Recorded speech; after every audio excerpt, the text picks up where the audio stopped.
have you ever stopped to consider what it truly takes for a dynasty not just to establish itself, but to fundamentally transform and unite an entire diverse region for the very first time? It's a huge undertaking, isn't it? Exactly. We're talking about a monumental achievement. It demands a unique blend of military might, shrewd political strategy, and profound cultural influence. Yeah, all those pieces have to fit together. Okay, let's unpack this, because today we're diving into the compelling story of the Sena Dynasty. Ah, the Senas. Very interesting period. Hugely significant, yet often overlooked, I think, in the rich tapestry of Bengal's history. They emerged right after the powerful palace. Right, filling that power vacuum. And leaving their indelible mark as the last major Hindu dynasty to rule this incredibly vibrant region. What's fascinating here is precisely that challenge. How a dynasty with origins, well, pretty far from Bengal, managed to achieve such profound unification. And then they leave such a complex legacy behind. Exactly. So our mission in this deep dive is really to trace their unexpected journey, from their South Indian roots to becoming Bengal's unifiers. Okay. We'll explore their pivotal rulers, the remarkable cultural contributions they fostered, and of course, delve into some of the intriguing historical controversies that still surround their reign. Controversies, too. Oh, yes. It's a story full of unexpected turns, you know? It really makes you rethink how history is made and remembered. And speaking of unexpected, let's jump straight into their origin story, because it truly is surprising. It really is. Quite unique. Our sources describe this scene as migrant Brahma-Kshatriyas. Now, that might sound like a mouthful, but what does that actually mean? It essentially means they were originally Brahmins, you know, the priestly class. Right. But through their actions, their roles, they effectively transitioned into Kshatriyas, the warrior class. So a shift in social function, maybe even status. Precisely. And what genuinely stands out is their South Indian heritage. We're talking specifically about the Karnataka country. Karnataka, way down south. Yep. A Kannada-speaking region in what's now modern Mysore, Karnataka, and parts of Andhra Pradesh. It's quite a journey to Bengal, isn't it? Absolutely. A huge leap geographically and culturally, you'd think. And interestingly, they were later widely known as Baijas, which is a different social group in Bengal. Adds another layer. So this Brahma-Kshatriya concept, it sounds pretty significant. It is. It's a really significant point of academic discussion. It signifies a hybrid identity. Okay. And highlights a fascinating socio-historical fluidity that we don't always associate with, well, rigid caste systems. Right. It suggests it wasn't always fixed by birth. Exactly. It tells us that social status could, at times, be achieved through valor and political power, not just birthright. And how do we know about these origins? What are the sources? Our understanding comes from incredibly important historical records, things like early inscriptions and copper plates. The physical evidence. Yes, like the Diyapara Prashasti, for instance. It explicitly describes them as migrant Brahma-Kshatriyas from Karnataka. These records are crucial pieces of a historical puzzle, you know. They let us piece together their initial trajectory. Okay, so they're coming from South India, who was the very first figure we encounter in this lineage, the one who made the move. That would be Sena Sena. Sena Sena, okay. The Diyapara inscription tells us he hailed from a family of southern rulers, and after a life of subduing wicked despoilers of Lakshmi in Karnataka. So fighting wars, basically, asserting power down south. Pretty much. After all that, he eventually settled on the banks of the Ganges in Bengal, in his old age, apparently. Interesting. So he didn't arrive as a conqueror initially. It seems not. It's fascinating that he held no royal title initially. He was simply this powerful, respected figure from the south who found a new home. Maybe laid the groundwork, you could say. And it's his son, Hemanta Sena, who truly seems to capitalize on this foundation, right? Starts building something new. Precisely. Hemanta Sena appears to have been the first real ruling chief of the line in Bengal. What allowed him to do that? Well, the timing was critical. The period following the weakening of the Pala kingdom proved to be a huge window of opportunity. The Palas were fading. Exactly. The Pala Empire was fracturing. There was this revolt of the Samantas, their feudatory chiefs, which created a power vacuum. Right. Chaos is opportunity. And Hemanta Sena, who is likely already a powerful local figure, possibly holding some land, seized this chance. He carved out an independent principality in Radha. Radha, where's that exactly? A significant region in western Bengal. Now, we don't have records directly from his reign, which is a bit frustrating. Okay. But later Sena inscriptions, they attribute him the title Maharajathiraja. Which means great king of kings. So a big deal. A very big deal. And they describe him as skillful in the protection of kings. This strongly suggests he probably began as a powerful feudatory. So working for someone else first, maybe? Possibly. Maybe even supporting a larger overlord before consolidating his own independent power base, probably in the second half of the 11th century CE. Okay, so Himata Sena gets the ball rolling. But this is where the Sena story truly takes flight, isn't it? Transforming from a local principality to something much bigger. Absolutely. This is Vijaya Sena, Himanta's son. Vijaya Sena.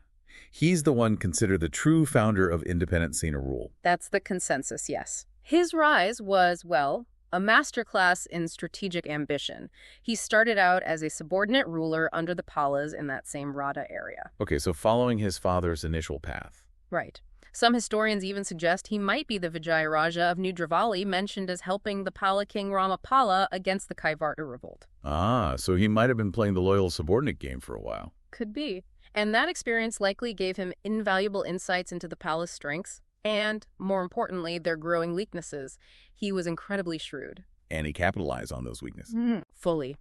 He definitively defeated the palace, eventually capturing Garuda, which was their capital city, a major blow. Wow, taking the capital. And later, he ousted the Varmans from Vikramapura, another key strategic center, this time in eastern Bengal. So he's systematically dismantling the existing powers west and east. Exactly. He's consolidating. And the result?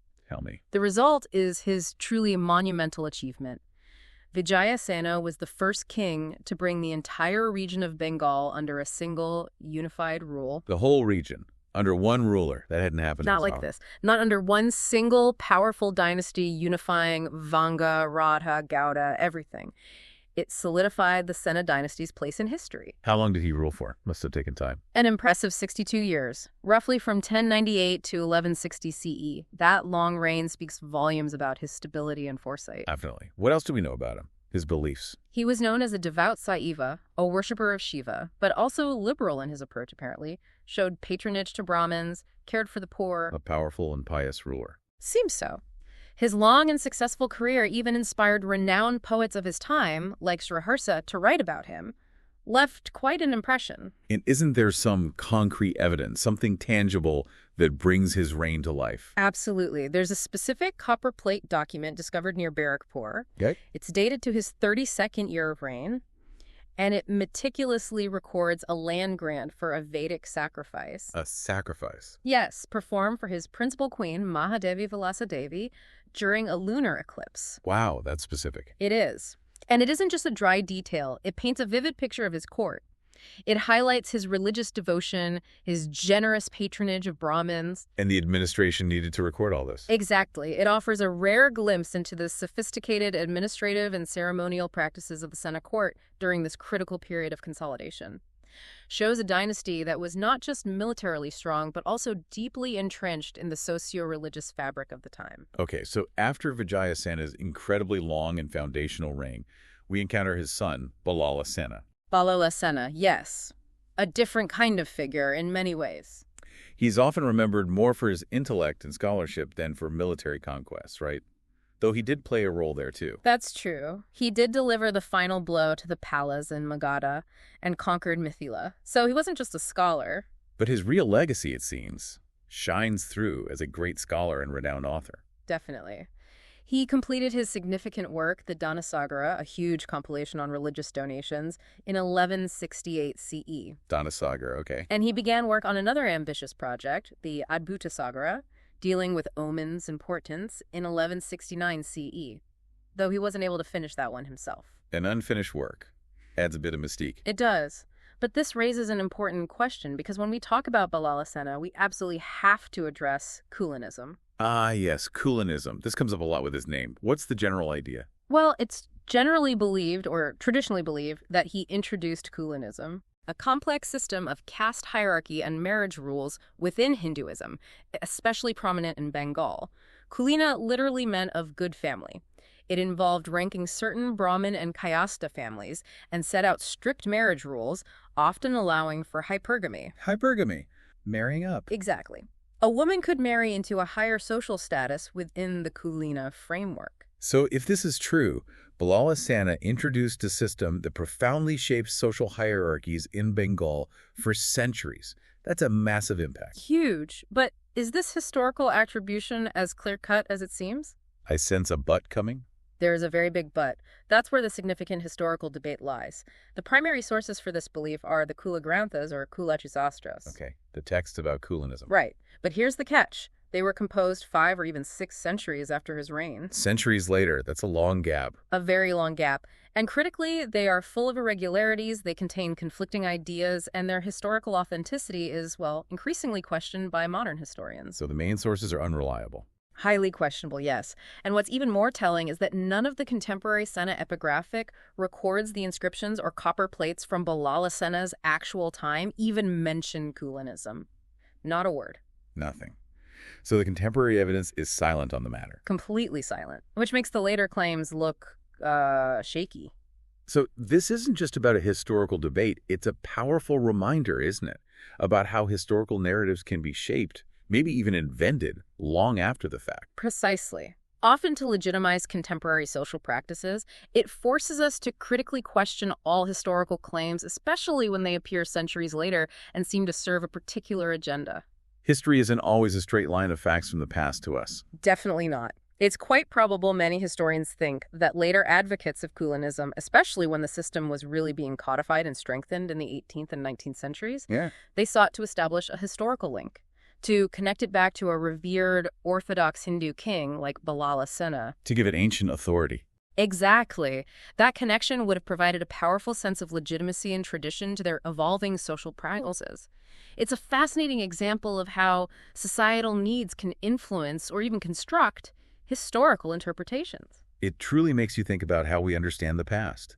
And speaking of physical traces, there's that archaeological site, Ballal Dipi. Ah, yes, Ballal Dipi, near Mayapur and Nabadwip. What's the thinking about that site? Is it linked to him?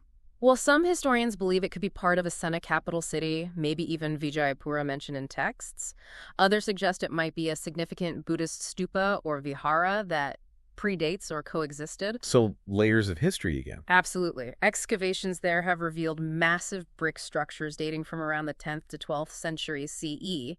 And interestingly, they show striking similarities to other major Buddhist sites like Baharpur or Vikramshila. So it could be Sena, could be Buddhist, could be both interacting. It really showcases the incredible layers of history beneath the surface in Bengal. Different eras, different cultures, built literally one upon another. Still much to uncover there. Okay, so from the scholar King Ballal Sena, we move to his son, Lakshman Sena. Lakshman Sena, the third major ruler. He certainly had military prowess in his youth, didn't he? Leading successful expeditions. Oh, yes. Early in his life, or perhaps just before taking the throne, he seems to have been quite active militarily.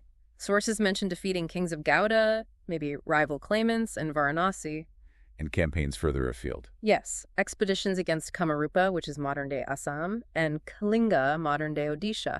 So definitely a capable commander in his earlier years. But perhaps his most significant and enduring contribution lies more in the cultural sphere, like his father. Very much so. His court was an incredibly vibrant assembly of renowned poets, famously known as the Pancharatnas. The Five Jewels.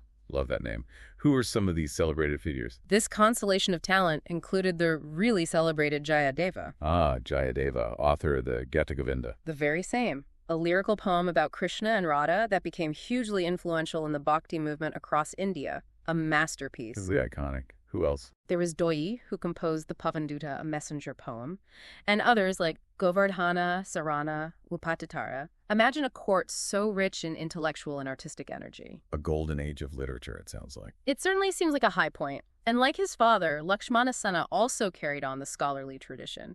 He took up the task of completing the Adbhuta Sagar. The book on omens his father started. Exactly. He finished it. So, while a warrior in his youth, he also carried forward that family legacy of scholarship and patronage. But despite these cultural highs and the early military successes, Lakshman Sena's reign also marks the beginning of the empire's decline, doesn't it? Yes, unfortunately it does. The issue seems to be that he came to the throne at quite an advanced age. Ruling in old age can be tough. It can. And his administration consequently weakened. Maybe he lost some of his earlier vigor, or maybe the challenges were just mounting. What were the immediate impacts of this administrative weakening? How did it affect the empire? The weakening administration led directly to a fragmentation of the kingdom. It lost its cohesion. How so? Various independent chiefs began to emerge across the Sena territory. They started acting more autonomously, fracturing the empire's solidarity and challenging its central authority. So internal strife weakening them from within. Precisely. And this internal strife made the empire vulnerable to external threats. And a major threat was looming, right? Yes. The pivotal moment, the one that truly signaled the beginning of the end for independent Hindu rule in Bengal, arrived around 1197 CE. What happened? Lakshman Sena faced a devastating defeat at Nadia, one of his capitals, by Muhammad Bakhtiar Khilji. Bakhtiar Khilji, the Afghan military general. The same. His raid on Nadia was swift and apparently unexpected, catching the aged king by surprise. That sounds like a catastrophic blow. Did he completely lose his power immediately after that? It's important to clarify that point. While it was a devastating blow and Nadia fell, Lakshman Sena didn't lose control over all of Bengal right at that moment. Oui. He managed to escape. He fled to East Bengal, the region known as Vanga, which is now largely Bangladesh. So he retreated eastwards. Yes. And he and his successors continued to rule from Vanga for a short period longer. But the dynasty's power was definitively broken. Their hold over the core regions of West Bengal was gone. So the unified empire Vijaya Sena built was fractured. Exactly. It marked the beginning of the end of unified, independent Hindu rule in the region. The political landscape of Bengal was forever changed by Khalji's incursions. Indeed. And his sons, Vishvarupa Sena and Keshava Sena, they succeeded him. They did. They tried to carry on the rule in Vanga for a while, issuing land grants, trying to maintain the legacy. But it didn't last long. No, their reigns were brief. The Sena dynasty ultimately just sort of disappears from the historical records after about 1230 CE, a rather quiet end after such a dramatic rise and fall. A dramatic turning point. Yet the enduring impact of their earlier achievements, their legacy, surely lingered. Oh, absolutely. Their century or so of unified rule left a lasting mark. So let's talk about that enduring legacy. Sena dynasty's impact on culture, economy, society, architecturally, for instance. Architecturally, well, it seems their style was largely a continuation of the preceding Pala style. There wasn't a dramatic, sudden break. More evolution than revolution. Seems like it. They focused heavily on building Hindu temples and monasteries, consolidating that shift towards Hinduism. Any famous examples still around? A prime example often cited is the Dakeshwari Temple in Dhaka, Bangladesh. Tradition attributes its founding to the Senas, and it stands as a powerful symbol of their patronage, even if the current structure is much later. Okay. Now, if we connect this to the bigger picture of the era's economy, this is something I find really fascinating. The economy, yes, it's quite distinctive. One truly fascinating insight is the surprising scarcity of precious metal coins during the Sena period. You'd expect a mighty dynasty to have lots of gold and silver coins, right? You would think so. And terms like Purana, Dharan, and Drama, these are all names for silver coins. They were used in Sena writings and inscriptions. So they knew about metallic currency. It wasn't foreign to them. But they weren't commonly used. Apparently not the primary medium. The widespread medium of exchange, day to day, seems to have been cowrie shells. Cowries. Seriously, like the little seashells. Exactly. Known as kapardaka in the texts. That's incredible. A cowrie-based economy for a powerful empire. What does this tell us? Does it mean trade was limited or just different? It's a great question. It certainly challenges our modern assumptions about what constitutes a powerful economy. The exchange rate mentioned in texts is quite significant. One silver coin was supposedly equivalent to a remarkable 1,280 cowries. Wow, that many. So you'd need bags of them for anything substantial. Precisely. And archaeological evidence from sites like Paharpur, for instance, confirms the extensive use of cowries in early medieval Bengal, even before the Senas. So the Senas continued an existing system. It seems so. It highlights this unique economic reality where a non-metallic currency played a dominant role. It might suggest an economy that was perhaps more agrarian-based, with local markets relying heavily on these small, easily divisible units for everyday transactions. Maybe less reliant on large-scale, long-distance trade requiring silver. Possibly. Or that such trade was handled differently, perhaps through barter or specific commodities. It suggests an economy that was structured differently than what we might expect from other major empires of the time. perhaps more decentralized, maybe even resilient in its own way at the local level. It's a truly unique economic snapshot. Really makes you think. Now, on the religious front, this seems like a major area of change under the Senas. It certainly was. The Sena rule is strongly associated with the emergence, or maybe resurgence and consolidation, of a more orthodox form of Hinduism, often called a Hindu revival. And this was a shift. A significant shift, yes. Right. It happened in a society that, under the palace especially, had enjoyed a long period of relatively peaceful coexistence and even syncretism between various forms of Hinduism and Buddhism. The Talas were great patrons of Buddhism. So the Senas tilted the balance towards Hinduism. It appears so. Some sources even speak of a perceived onslaught on Buddhists during this period. Whether it was active persecution or simply a withdrawal of patronage and favor is debated, but the effect was significant. What was the effect? It seems to have led to large-scale migration of Buddhists, monks, scholars, maybe lay people too, to neighboring countries, places like Nepal, Tibet, and Southeast Asia. Contributing to the decline of Buddhism in India itself. Significantly so. Buddhism was already facing challenges, but the shift in political patronage under the Senas seems to have accelerated its decline in its Indian heartland. And this decline was further impacted by external events too, wasn't it? Absolutely. It was brutally accelerated by the invasions of Bakhtiar Khilji. His forces are recorded as plundering and destroying major Buddhist universities. Like Nalanda. Nalanda, yes, but also Vikramshala and Adantapuri. These weren't just monasteries. They were huge intellectual powerhouses, centers of learning, libraries, attracting scholars from all over Asia. Their destruction must have been devastating. Profoundly so. It struck a terrible blow to the organized structure and intellectual life of Buddhism in India, contributing heavily to its near disappearance from the land of its birth. A tragic chapter. So, shifting back to the Sena administration itself, how did they actually run the empire day to day? Administratively, it seems the Senas largely maintained the system they inherited from the palace. They didn't reinvent the wheel entirely. So, using existing structures. Right. Established divisions like buktis, which were like provinces, and mandals, smaller districts, continue to be used. Any changes or developments?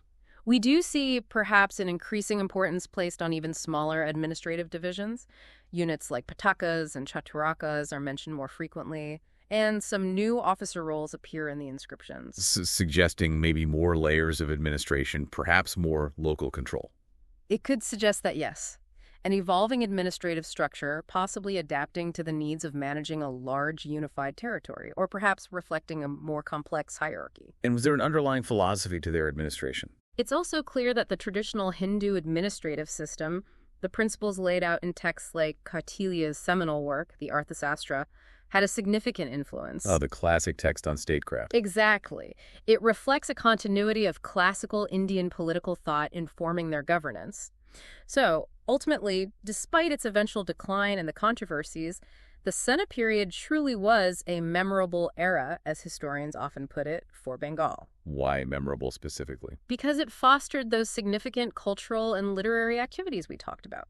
And for much of its reign, especially under Vijaya Sena, it saw overall improvements or at least consolidation across politics, religion, economy, and society.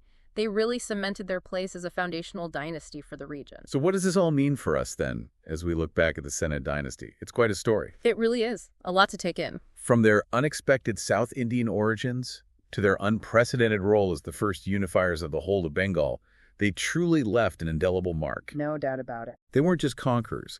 They were significant patrons of literature and the arts, fostering that vibrant intellectual environment, the Pancharatnas, Jayadeva, producing timeless works. A crucial part of their legacy. But their story isn't simple, is it? It's full of complexities. That lingering Kulinism controversy, for example, which forces us to question how history gets written and rewritten. Absolutely. A reminder to always check the sources and their timing. And the profound shifts in religious practices under their rule.